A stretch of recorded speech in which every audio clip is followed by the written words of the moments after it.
Carta aos Romanos, capítulo 5, versículo a partir do 1. A justificação pela fé e paz com Deus. Sendo, pois, justificados pela fé, temos paz com Deus por nosso Senhor Jesus Cristo, pelo qual também temos entrada pela fé a esta graça, na qual estamos firmes e nos gloriamos na esperança da glória de Deus. E não somente isto, mas também nos gloriamos nas tribulações, sabendo que a tribulação produz a paciência, e a paciência a experiência, e a experiência a esperança.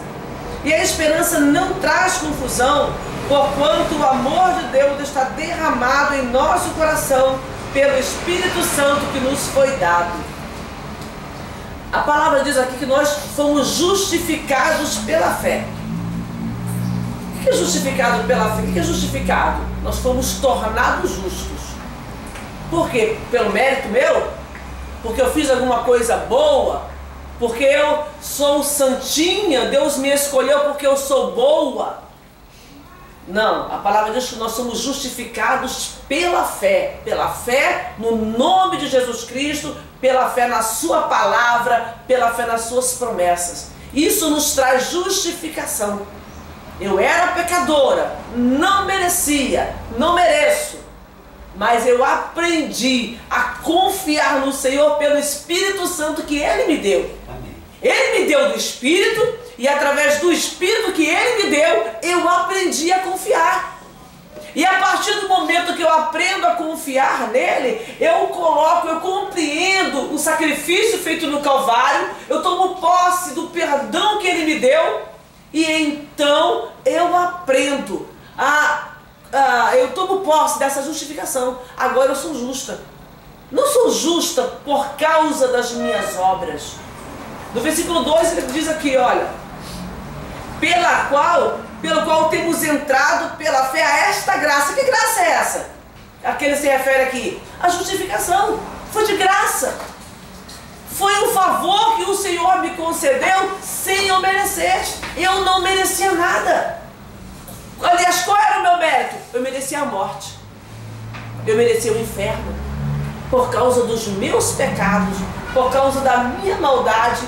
Essa maldade que vem lá desde Adão. Essa natureza carnal que me consome, que me leva para o pecado. Tudo isso eu coloquei na cruz. E eu compreendi então que através do sacrifício de Jesus Cristo, eu hoje, 2000 anos depois, posso tomar posse e posso entender que a morte dele já foi também pelos meus pecados. Como está escrito no Evangelho de João, capítulo 17, quando Jesus Cristo ora e fala, eu oro não somente por esse, mas por todos aqueles que pela tua palavra hão de crer em mim. Aleluia. Então, se você para pensar nessa palavra e você dá lugar de verdade ao Espírito, o Espírito começa a te comover, o Espírito começa a te envolver e você começa a perceber, eu realmente era um miserável pecador, não merecia nada, porque as minhas obras não me levavam, não faziam com que eu alcançasse a salvação. E você para pensar também, mesmo ali quando eles receberam de Moisés as ordenanças, e eles começaram então a obedecer a lei, continuamente tinha que ter o quê? Sacrifício sobre o altar. Por quê? O sacrifício tinha que ser contínuo, porque o homem estava continuamente em pecado. Além dos pães da proposição colocados ali no altar todos os dias, do candelabro estar aceso, havia um sacrifício que tinha que se queimar diariamente pelo povo, um sacrifício que não parava, porque o homem estava continuamente em pecado. Ele recebia a lei, mas ele não conseguia se justificar pela lei, ainda no pecado, ainda sacrifício de touros, de bodes, de pombos, de ovelhas. Aí veio Jesus Cristo, Cordeiro sem mácula, sem mancha, sem pecado, se ofereceu por nós. É um sacrifício diferente, por quê? Os animais, eles eram levados. Eles não tinham vontade própria. O homem pegava o animal, levava aquele animal para expiar o sangue de um outro homem. Mas Jesus Cristo não. Ele era o Cordeiro Imaculado, mas ele se ofereceu voluntariamente por cada um de nós. Que bênção! Gente, tem hora que vocês não têm noção, quando eu começo a falar sobre isso, como meu coração se enche de alegria. E às vezes nós estamos conversando com pessoas, evangelizando, e as pessoas estão falando, mas eu não consigo ir para a igreja porque eu tenho que deixar meu pecado, eu tenho que mudar porque eu sou muito pecador, Deus não vai me aceitar. Não vai não, filho. Se você for olhar para o teu pecado, Deus não vai te aceitar nunca. E você que sozinho também não vai vencer nunca. E como é que a gente fica?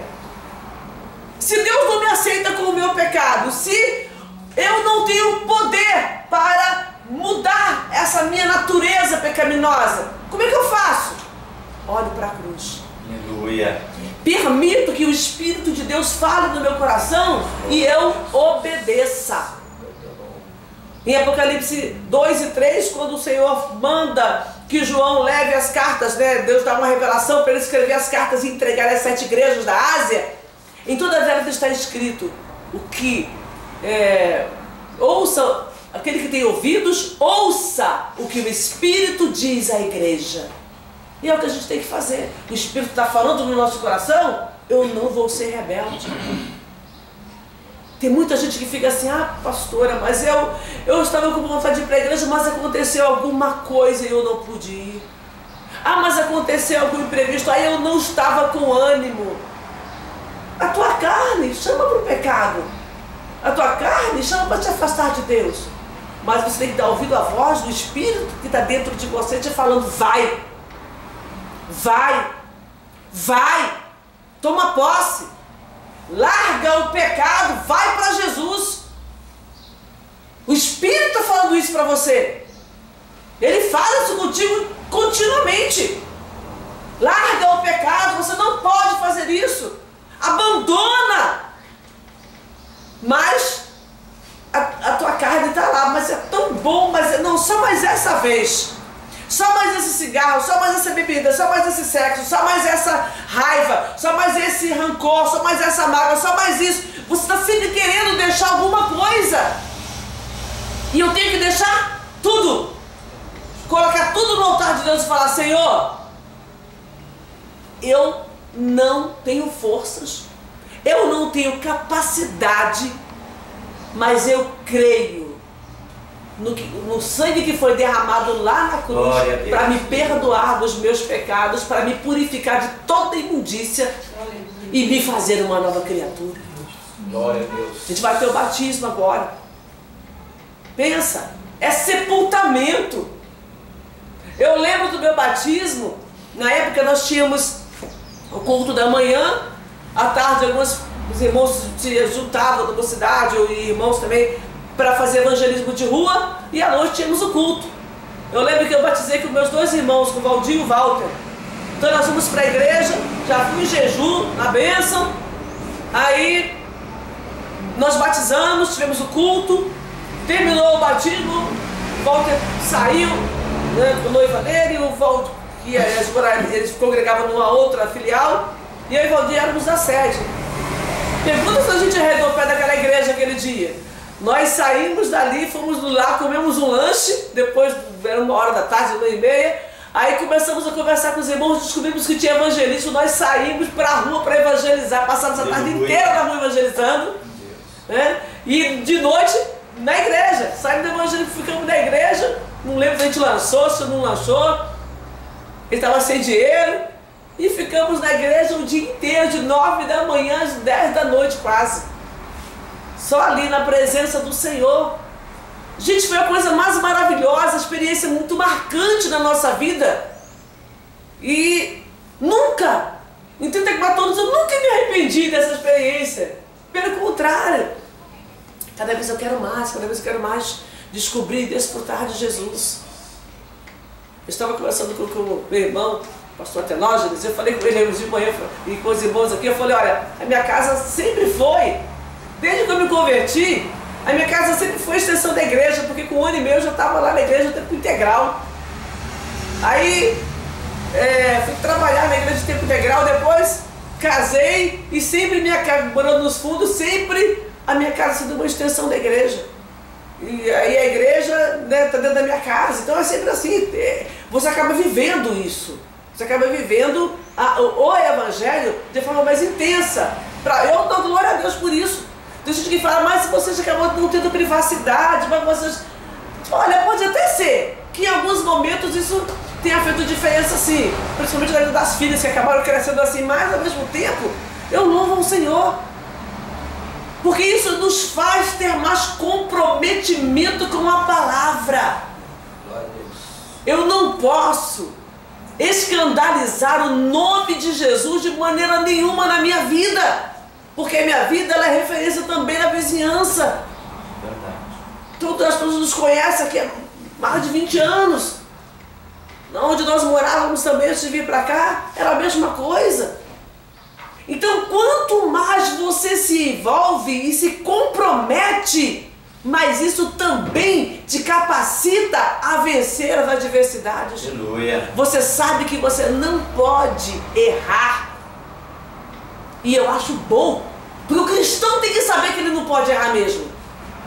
Ele tem que saber que ele está ali, compromissado com Deus, porque ele leva o nome de Jesus.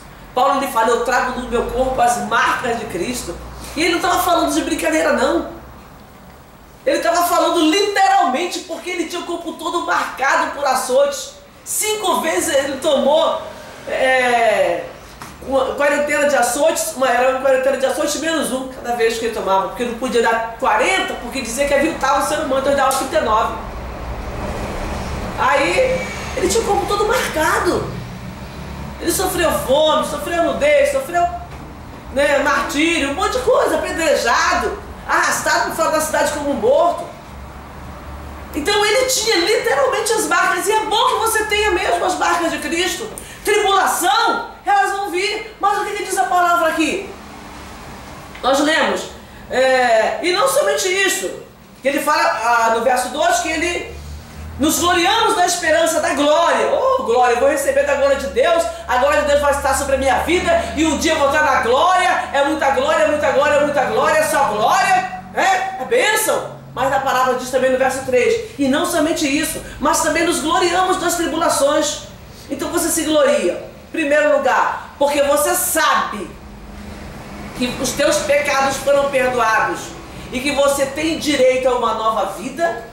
Vamos participar da ceia que representa isso, o corpo e o sangue do nosso Senhor e Salvador Jesus Cristo. Mas a palavra diz também que nós nos gloriamos em quê? Nas tribulações. Olha para mim. Se gloria na tribulação. Glória. Entendeu? Se gloria na tribulação. Está passando por tribulação? Dá glória a Deus. Pastora, mas como é que eu vou dar glória a Deus na tribulação? Eu vou dar glória a Deus porque está tumulto.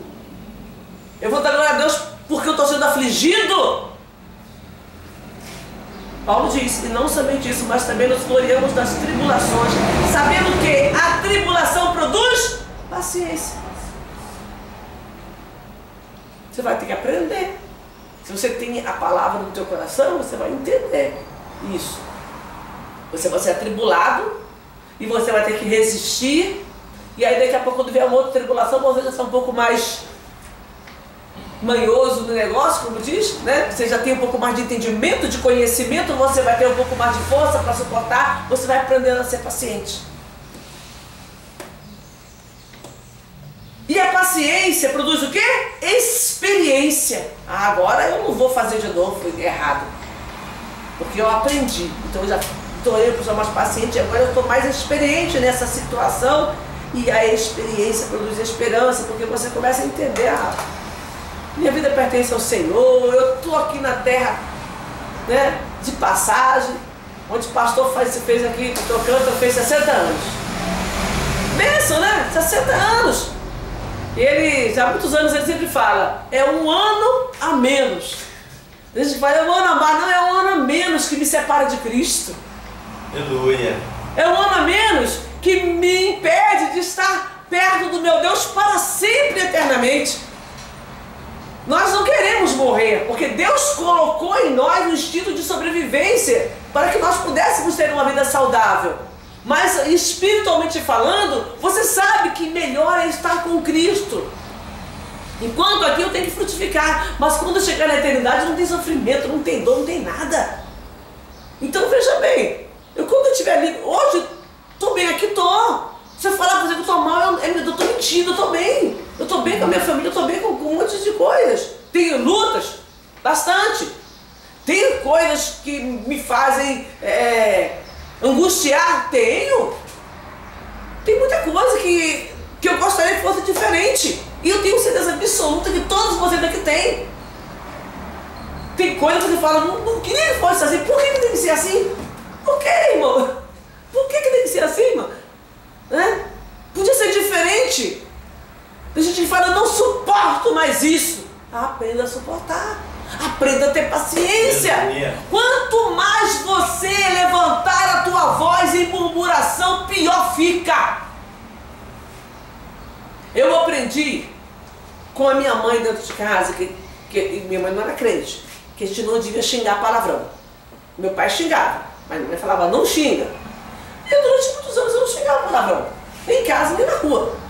Aí eu andei andando com os primos meus, que eram muito desbocados, e eu escutava as pessoas falar, xinga o palavrão que alivia.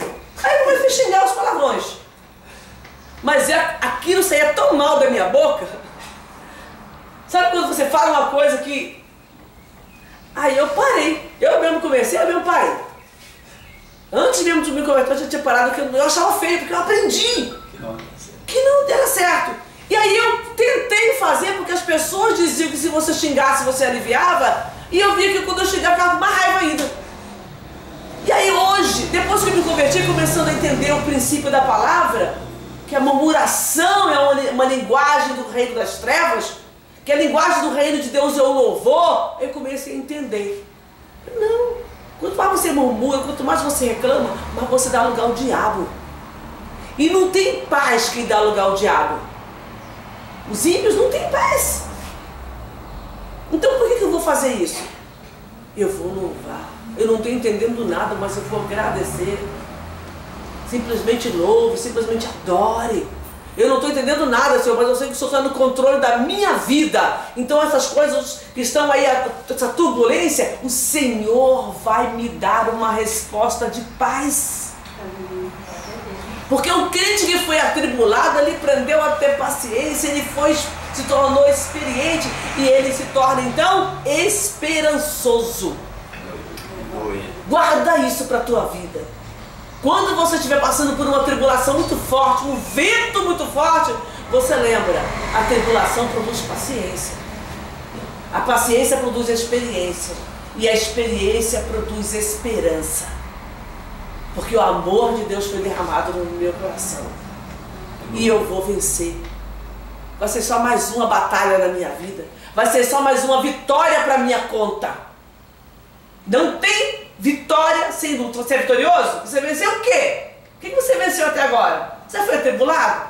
Você já apanhou por causa do nome de Cristo? Você foi bofetada por causa do nome de Cristo? Paulo era todo marcado, todo arrebentado, e estava lá pregando. E cantava o hino, estava na prisão lá amarrado e cantava louvores a Deus. A pessoa hoje, só de falar que tem uma lei que pode prejudicar o cristão, está todo mundo no desespero, murmurando contra a autoridade, reclamando de tudo. Não estou falando que a pessoa não deva tomar providência, que deva agir das formas legais, não estou falando disso não, estou falando da murmuração, do sentimento que está aqui dentro do teu coração. É disso que a gente tem que tomar cuidado. O que está dentro do meu coração? O que está lá fora eu não posso mudar não, mas eu posso mudar o que está aqui dentro. Eu dei um testemunho aqui esses dias sobre um rapaz que me procurou de oração não. Meio que para desabafar, ele falou, não precisa orar por mim não. Eu estou com ódio no meu coração. Vou entrar em muito detalhe, a pessoa que me fez mal. E eu vou gastar tudo que eu tenho. Tem um estabelecimento, vou gastar tudo que eu tenho para destruir essa pessoa como ela me destruiu. Não falo de matar não, falo de destruir, de prejudicar a pessoa. A pessoa prejudicou o nome dele, a família, tudo. Aí eu falei, olha, que eu vou fazer? Eu vou orar pela tua vida. Sabe por quê? Porque essa pessoa já te prejudicou muito, mas ela não pode prejudicar o teu coração. Você conhece a palavra. O teu coração você tem que tomar cuidado. É dele que você tem que tomar conta, porque é ele que você vai prestar conta para Deus. Eu comecei a orar. Algumas vezes eu estava aqui na igreja orando, eu sentia, pegava o celular, gravava um áudio de oração, mandava. E aí, esses dias atrás, eu estava vindo do Rio, semana passada, domingo passado. E aí ele perguntou para mim: pastor, eu quero te agradecer, porque Deus ouviu o teu clamor. Eu falei: Deus ouve o que clama? Não, foi o teu, porque eu não pedi nenhuma vez. Realmente eu não pedi oração e nem pedi para Deus tirasse do coração dele. Porque ele queria usar o dinheiro dele para destruir. Mas Deus sabia que mesmo no meio daquilo todo, Deus sabia, porque quando ele falou, começou a falar comigo, que eu senti vontade de orar por ele. E aí, Deus que sonda os corações, que conhece as nossas necessidades e que nos ama incondicionalmente, fez. E ele falou: eu não tenho nem raiva da pessoa, só pena. Porque a pessoa se deixou usar desse jeito. Meu coração está limpo, pastor. E eu sei que foi o teu clamor que Deus ouviu. Glória a Deus. Porque é isso que Deus quer de nós, que Deus quer limpeza de coração. Quanto mais o nosso coração estiver amargurado, mais o adversário vai encontrando brechas. Então seja o nosso coração puro diante do Senhor. Seja a nossa vida santa diante de Deus. Não porque eu sou santinha e eu consegui me desvencilhar totalmente do pecado e de todo mau pensamento, mas porque a palavra do Senhor me santifica a cada dia. Ela me lava, ela me limpa, ela me purifica e ela me dá forças para continuar. Oh, Deus é muito bom. Deus é muito maravilhoso, gente. Falar de Jesus é uma coisa que alegra o nosso coração, porque Ele nos deu tudo. Sem mérito, nem clamando a gente estava, porque a gente estava lá no mundão, ó, no pecado, fazendo tudo errado. Aí Deus de repente manda o Espírito e começa a tocar no nosso coração. Manda alguém para falar com a gente. Manda alguém para nos dar uma orientação.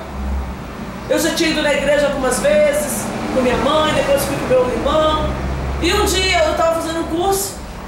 Eu saí do trabalho, fui para o curso. Quando eu cheguei em casa, eram quase meia-noite. Aí meu irmão estava em casa. A noiva dele tinha ficado lá em casa esse dia, porque a gente era muito amiga e ela, amiga de família, então ela ficava lá com a gente às vezes. E quando eu cheguei, ele começou a falar, estava conversando de Jesus com ela. E aí ele falou: você já falou de Jesus para ela? Falou que o cunhado dela ficou assim, sem graça. E aí ele começou a falar para mim. Eu já tinha ido na igreja, já tinha ouvido a Bíblia, já tinha, né, eu fui católica durante um tempo, depois eu parei, depois eu comecei na evangélica muito assim, mais esporadicamente. E naquele dia ele falou comigo. Mas ele começou a falar. Quando ele terminou, ele foi dormir. Eu fiquei no quarto do meu cunhado, a gente foi dormir também. E eu dobrei os joelhos e eu entreguei a vida para Jesus. No meio da madrugada, sozinha no meu quarto. Porque naquele momento que as palavras dele começaram a entrar de uma forma diferente no meu coração. Eu já tinha ouvido, eu tinha ido na igreja com ele mesmo várias vezes. Mas naquele dia a palavra entrou. O Espírito Santo começou a me constranger de uma maneira. Eu falei: Jesus, eu quero que o Senhor faça mudança na minha vida. Depois eu fui na igreja eu entreguei de uma vida para Jesus lá, diante da igreja. Eu queria, eu sentia essa necessidade. E é para sempre. Eu vou errar? Infelizmente ainda vou. Mas eu vou me consertar, porque Deus me levanta e a palavra dele, o Espírito dele não vai permitir que eu permaneça na prática do pecado. Se a gente erra no momento, às vezes a gente não vigia, porque o erro do crente é por falta de vigilância. É algum momento que ele dá uma mancadinha, mas o Espírito fala e a gente volta. E a nossa esperança, nós vamos nos gloriar sempre no grande amor de Deus por nós, na esperança de vida eterna, que começa aqui. Porque quando eu desencarnar, quando eu sair dessa carne, o meu espírito volta para Deus. Aleluia. Que foi Ele que me deu e vai voltar para Ele, porque eu estou me preparando para isso. Nós estamos aqui nos preparando para isso. Amém? Vamos ficar de pé em nome de Jesus, vamos fazer uma oração.